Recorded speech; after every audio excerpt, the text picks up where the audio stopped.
Vermont Clover are playing in the New England Cup. This is our second chance to bring home some hardware this year.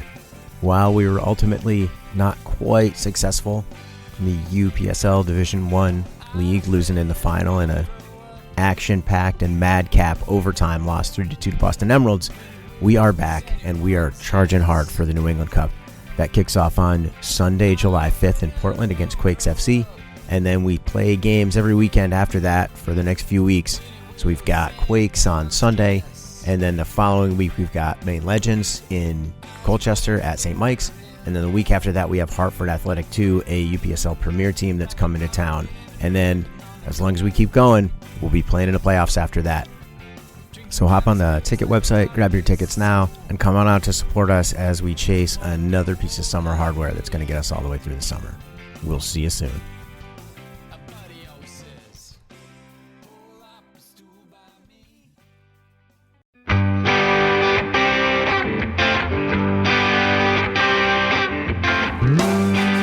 Welcome to the Pink and Green Podcast, where we explore the rise of Vermont soccer through the lens of community, culture, and the game itself, featuring stories from Vermont Clover FC.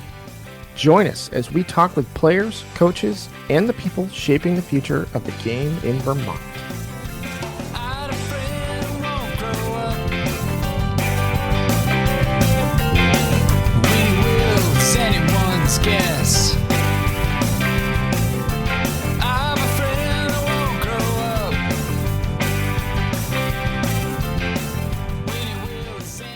Welcome to the Green and Pink Podcast. I am AJ Murray.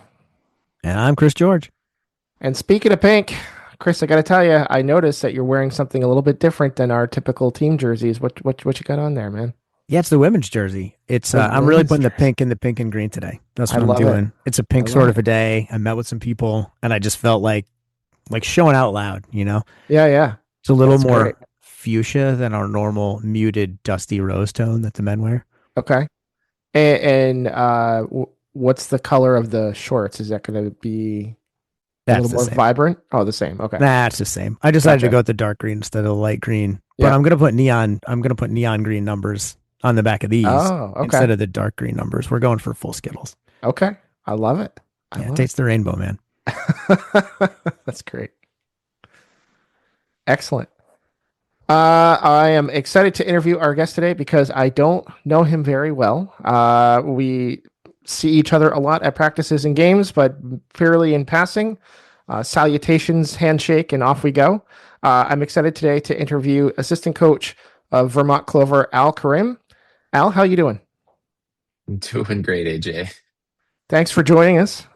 I'd like to understand more about your role as assistant coach on Vermont Clover FC, and a little bit of your background, like what's the day job, how'd you get into coaching, and some stuff like that. So take it away, Al. Yeah, for sure. With the Clover is assistant coach to Brian Buchek. Him and I, we spend a lot of time talking about our players, our player personnel. There's, it's the largest squad I've ever been a part of, player pool of over 50 boys. And I would say that's probably one of the hardest parts of the job is, ensuring that we're pushing them in training and also making the right selection for our game day rosters. The boys are in training. I mean, you've seen it, that you're there at a lot of our practice sessions, and they're fighting with each other day in and day out in a positive way, right? Because they're competing for playing time for a roster spot. 50 guys, and there's 20 that can be rostered, with 2 of those being keepers. So, it's pretty competitive, and it's really cool to see. Just really happy to be a part of the program, a part of the Clovers. So, what's the Clover connection? I'll call it. Where did the invite for you to be an assistant coach come from? Yeah, initially I'd reached out to just went on vermontclover.com, and after some thought, and was like, you know what, I really like outsider looking in, I had an idea of what the Clover was trying to do, and my background both as a player, having played at a pretty high level, as well as a coach, I wanted to get involved. And so I sent an email, not knowing if I would even get a reply back, but I was like, I'm going to throw it out there and see what happens. And sure enough, a couple days later, Chris gives me a call, and we probably had what must have been an hour-long conversation. And I was like, yeah, this is great. This is exactly what Vermont soccer needs, is a platform for young Vermont players to grow and develop, and raise Vermont soccer to the next level.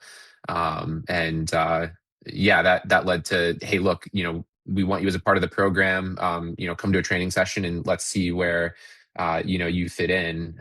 Part of my background, like playing experience wise, like not only did I play, but I also helped manage the behind the scenes of the Vermont Voltage. Being a part of the club's operations, everything from game day operations to helping, secure sponsorships, and running camps, and supporting the players and the rest of the staff, as well as being a player. So yeah, it made sense, and like I said, really happy to be a part of the club. For anybody not familiar, what is or was the Vermont Voltage? Yeah, so the Vermont Voltage, this actually goes back to, I want to say, the late '90s. Chris, fact check me on this one, or AJ. But they were originally called the Vermont Wanderers, and they were a team based out of St. Albans, Vermont. Um, they eventually became the Vermont Voltage. Vučković. Anyways, Bo from Serbia played at Franklin Pierce, one of their all-time leading goal scorers. He played for them and acquired the team, and yeah, the Voltage were, they were around in Vermont soccer for a really long time. Like they were the pinnacle of Vermont soccer for a number of years. Um, and I got involved. This goes back to college. One of my best friends, Travis Carey. He kind of took me under his wing. He was a couple years older than me. Somebody I looked up to. Really good football player. He himself pursued a path after college of wanting to see how far he could progress his soccer career. So he played for Cape Cod Crusaders and Albany Admirals in the PDL. He did moved out west to Colorado and played professional indoor soccer there. But he, as I was graduating, he said, "Hey, you should give the PDL thing a try." So they're, Vermont, pretty close to home where I grew up in upstate New York, and yeah, I reached out to the team and said, "Hey, I'd like to come and try out." And so I made the team, and first day of training, showing up, and we've got guys like Johannes Marshall, who's a transfer from LA Galaxy, in our training session, and played for his national team. And Jonathan Glenn, he was a Division II top scorer at St. Leo University down in Florida. Also played for his national team. In fact, I saw him on one night I turned ESPN on, and it was Mexico versus I forget what national team he played for. But I watched him score a goal against Mexico in a CONCACAF qualifier. So like the level of players that we had coming to a small town in Vermont was incredible. It's like, who would have thought, And Yeah. I wouldn't believe that I would have been sharing the field with those guys. Like it was a really cool experience. Yeah, the PDL was occupied a really cool space at a really cool time when everything else was kind of going away from a professional soccer perspective, and MLS was kind of on the rise. Like PDL came in. It stands for Professional Development League, but clearly like some of the teams were a little more professional and some of those were a little more development. But there were some real players in that league, man, and you alluded to that. And the Voltage, they were pretty ubiquitous in Vermont. They were well known because they ran tons of summer camps. So every kid of a certain age, not like younger than me, but they would all have like their Vermont Voltage shirt on because they did the Vermont Voltage camp, because every week in a couple of different towns you could find Voltage doing a camp. And that's, it's kind of too bad Voltage went away. And for the listeners who don't know the history quite as well, the PDL contracted a little bit and then aligned with USL, with United Soccer Leagues, and it is USL2. So the PDL became USL2 now. So it's been like a really very consistent, like fourth rung of the pyramid for a long time. In the 90s for sure. I think the 90s was when it first started, was the early to mid 90s. I think that's when it was. Again, somebody would Yeah, have to fact yeah, that check me on sounds that, but right. that sounds right. And I imagine Yeah. they started as the Wanderers, like when PDL got going, because they were known as a historic team, which is pretty cool too. What are you going to do? Um, I you guys, the two of you, are at practice all the time, and you see each other in the same space, but you don't often have a lot of interactions, which is pretty cool.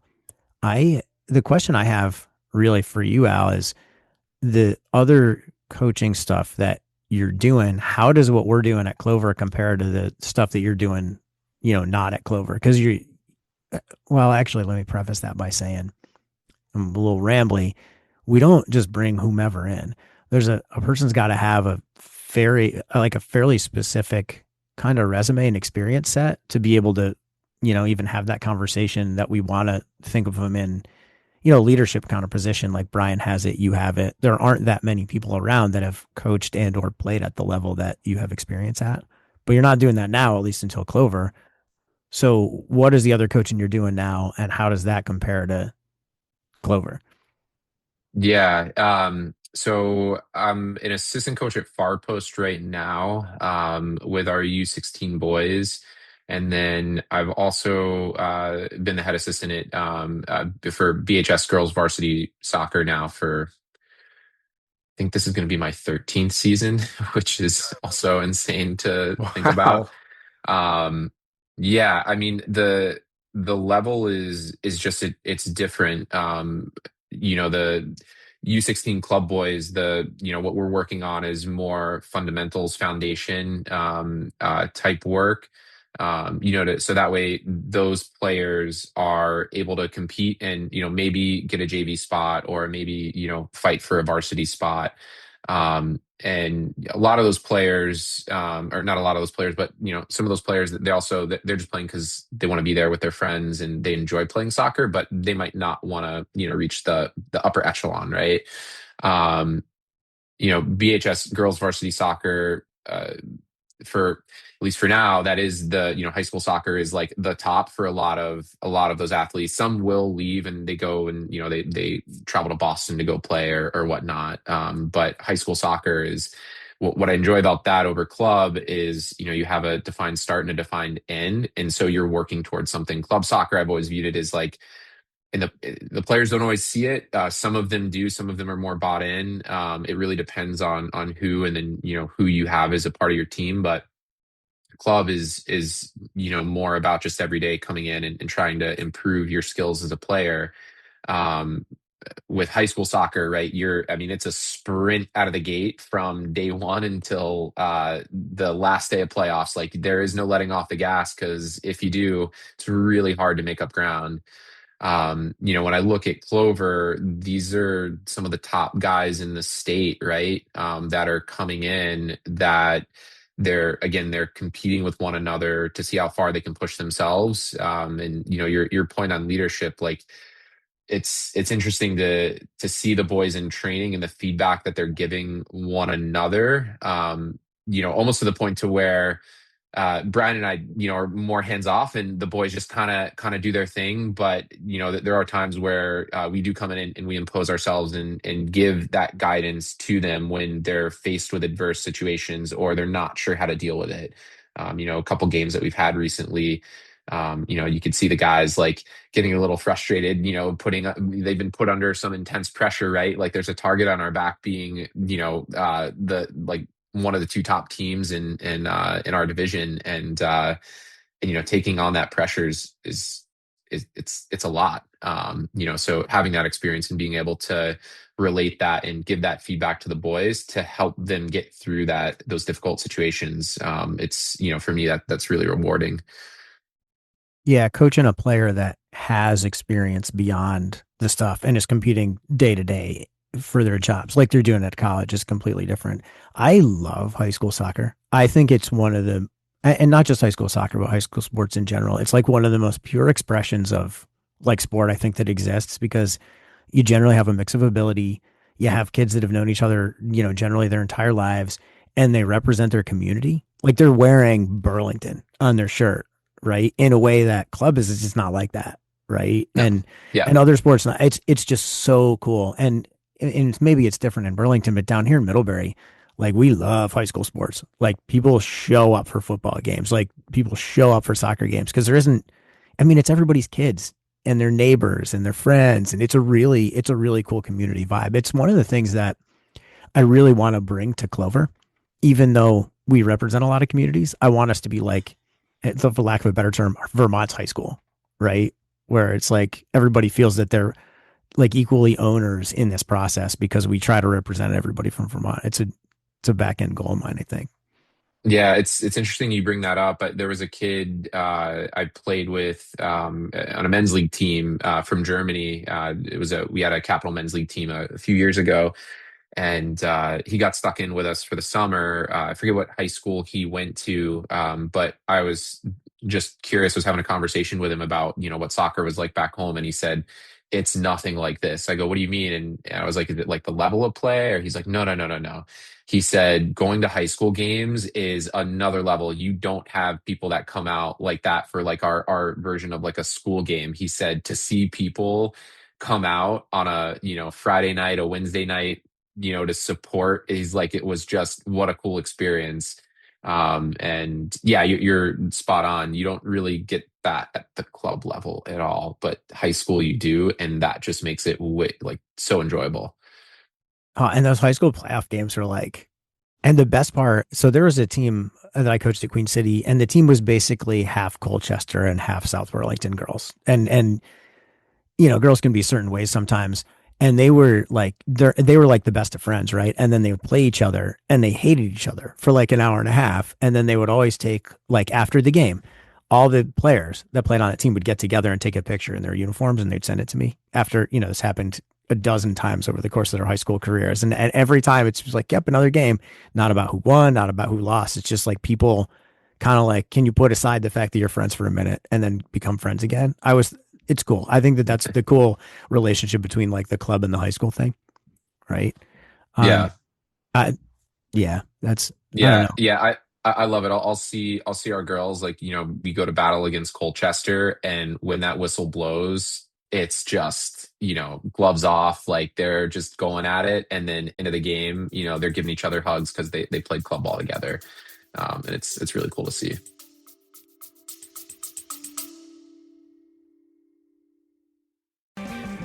One of the best ways to help and support Vermont Clover, besides cheering and watching the games, is to become a sponsor. We're always looking for new partners to help deliver on the best possible experience we can for all of our players on our men's team, our women's team, and all the youth initiatives we support in the community.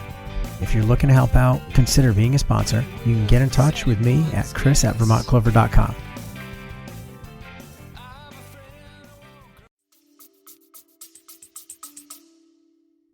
At one of the previous practices, I got a shot of you standing in the huddle, and in post when I was editing the photos, I noticed the seahorse logo on the jacket, and I graduated from BHS, so it's really cool for me to go back there. But I made sure to like highlight it and make that sucker pop a little bit because I was pretty proud to see that. So that's very cool. It's nice to understand what the connection is now. Yeah.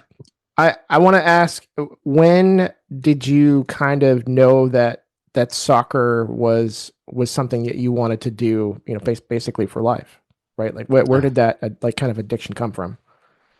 I have an answer to that, but it's funny. So I have a 5-year-old daughter now, and she's doing like this soccer program right now, just through Parks and Rec, not really pushing her to like, hey, like, I want you to play soccer because your dad loves soccer, right? Like, Yeah. no, like that. I don't want to do that to her. But I wasn't at practice this past Monday. I forget why. Because I was at coaching far post, and my wife said she pretty much refused to go to practice. Like she would like stand there or would like run back to my wife, like sitting on the grass with our 2-year-old. And I remember like as a kid, my parents, like, they remind me all the time, like, yeah, like, you wanted nothing to do with soccer. You would, like, sit there, like, crouch down, like, picking grass because you didn't want to play. I think, like, every kid probably has a story like that. Hmm. Hmm. But for me, it was actually in high school. So like I said, my dad was a career Marine, moved up to upstate New York, and growing up on military bases, you don't like. We had access to some of that stuff, but it was like rec soccer or whatever. We didn't really have access to like the club programs or anything like that, so I never really got exposure to it. Um, and we moved to upstate New York, to a hotbed of soccer. Had no idea. My parents had no idea. Eighth grade year, I didn't play, but I did play club soccer. And then my ninth grade year, I love soccer. Like, I went out for the freshman team, and I made it. And again, I wasn't the most talented kid. I always had to work twice as hard as everybody else. In particular, like, I didn't grow up with the coaching that those players had. But I didn't let that stop me. And so, the equal play wasn't a thing. Like, for anybody that knows Shenandoah High School, it is one of the most competitive programs in New York State, one of the most winningest programs in New York State. And as the season, I forget exactly where we were in the season, but I'll never forget the moment because the varsity coach was there, and they had put me in as a right back. I get megged, we get scored on, and I get pulled like immediately, which, as a coach now, like, I might have done the same thing. But my parents went over and had it out with Mike Campese. And for anybody that knows Mike Campese, you do not engage with him in the way that my parents did. And so they, like, I don't know exactly what was said, but what I was told was that he told my parents they didn't know anything about teamwork. And my parents said to him, we were on the greatest team in the world, United States Marine Corps. And basically, that was it. So, finished the season, it was fine, whatever, still got some minutes. Come out to my sophomore and junior years, I didn't even make the team.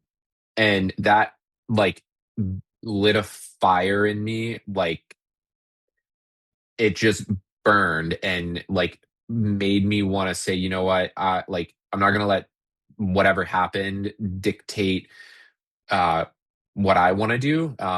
And so I played for not Clifton Park, but I played for the team across town because Shen was the top, and I wanted to play against the best players.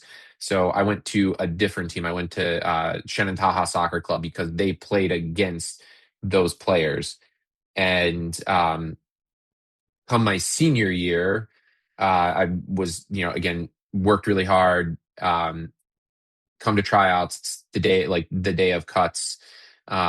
He calls me over and he's like, "Hey, Karam, here's the deal. I'm going to take you on the team, but I need you to understand that if your parents come over and have a conversation with me, like, that's it." He said, "The only time you're going to play is if we're up 2 or 3-0. And I feel that if, I put you in, you can help us hold the lead. You don't need to say anything. If you show up tomorrow, I'll know your decision. If you don't, I'll know your decision." So I was like, love it. Made the team. Get through preseason. We're 2 games into the season, and we're playing Niski Una, another top program in the capital region. And we're down 2-0. One of the goals that was scored was against Ryan O'Shea. Ryan refused to listen to anything Campese said. He was one of the most talented players I've ever played with. Guy could do anything with the ball, but he refused to listen. So Campese pulls him. I go in inside of 5 minutes. I get 2 goals, and then I assist did. So we're up 3-2. And then unfortunately, Niskayuna came back and tied it. But from then on out, I either played and started in every match for the rest of the season. And it was pure and simple because I just wanted it more than anybody else. And I'll never forget what Campese said. And this is why, like, as a coach, I look for um, certain characteristics in a player. Was he said, I would rather have 10 owls on the field than any of you premier players because nobody's going to outwork him and he listens. And I want that over everything else. And that's like stuck with me ever since and was like, people will ask, well, don't you hate him? And I'm like, no, but I respect the hell out of him. And again, this is a guy who has sent players to the Olympic team, who sent players to the MLS, out of his high school program. So, yeah. That's for everybody listening who doesn't know. I think that if there's anything that's common between all of the people that are in Vermont Clover, it's stuff like that where we've been underestimated. And it's like, yeah, go ahead and tell me I can't. Right. And then I'm going to show you. Right. And you mentioned about the Vermont player a little bit earlier. And I'm wondering, coming from Albany, which is pretty well known as a soccer area, but what do you see that you like about Vermont players? Is it something different, or like, are we just wired a different way, or what's the difference between Vermont players and players in other places that you've seen? Yeah, Vermont players, especially those that are competing, that have that drive, that want to get to the next level, they're relentless in their pursuit. Like they don't give up. And like I said, that's what I appreciate in players. Like when I'm thinking about like the teams that I coach in the game day roster, like, do I want talented players? For sure. But when I look at a player, if they lose the ball on a dribble in a 1v1 and they kind of throw their hands out and they do it consistently and they don't do the hard work of tracking back or supporting their team, that just, it upsets me as a coach. And Vermont players, especially like I said, the ones that are really pushing themselves, like that's the Vermont soccer player. It might not always be the most talented, but they're going to be the scrappiest, hardest to beat, because they don't give up, and I love that. Yeah, I say this to my players all the time. If you lose it, you better be the one who gets it back. Right? Like it just must be like whatever it is, even if it's a pass you made 30 yards away. Like if you're not the one showing the most effort to get that back, then you're letting everybody else down. Like, don't be that guy. Right? It's not about not losing it. It's about taking a chance, but make sure you're working hard. Do you see that as a thing that, having now coached, I don't know how many UPSL games, 6 or 7, is that a thing that you see kind of sets us apart from some of the teams that we play? Absolutely. The fight in our boys, even when games aren't going our way, whether calls are being missed or our guys are being put under a lot of pressure, they're in it. They're doubling down. They're tracking back. They're not giving up. They're relentless. And you can see it. In fact, I've kind of like, I've looked at our games where we come out, like, I mean, foot to the floor, and then there's usually like a little bit of drop off, and then all of a sudden they find that next gear and it's like, let's go. And they're just pushing through players, and it's pretty electric. Yeah, it's fun to watch when we're actually going. So when we lost this past weekend, and this is us putting a little time on it, but against the Emeralds, what did you see? That was the most challenging game for us, I think, physically. But what is it? Were there certain things that you saw that you guys were talking about in practice versus some other games? Yeah, that was the first team to really like come at us like that. The game the week before, I think it was against U Nation. They did come at us pretty hard, but we weathered the storm, got a goal back, and that kind of changed the out, like how, or changed their approach to that match. And we ended up on top there. The game against Emeralds, uh, it was interesting. We Buchek called all the boys in, and we he he wanted to get their opinion on, how they thought the game went. What were some things that we could have done differently. One of the guys said, "Oh, well, they were a better team," and we were like, "No, they weren't." There were some talks, about some nerves, and again, that being the first team to really put us under for a full 90, just a complete match, start first whistle to last.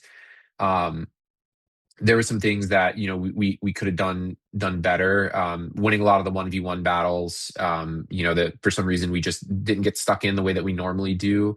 Making a couple changes tactically, like movement of our midfield players to get on the ball a little bit more and try to play through, break those lines of pressure.